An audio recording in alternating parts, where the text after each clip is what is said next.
To create a public profile on Snapchat, first ensure your app is up to date, as public profile features are only available on newer versions.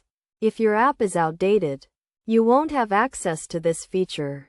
So update it to the latest version by downloading from the Google Play Store for Android or the App Store for iPhone. This will ensure all the latest functions, including public profiles, are available. Additionally, Snapchat's public profile feature requires certain privacy settings to be open.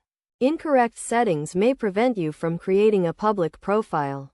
To fix this, adjust your settings by setting Contact Me to everyone, Send Me notifications to everyone, and View My Story to everyone, avoiding the Custom setting.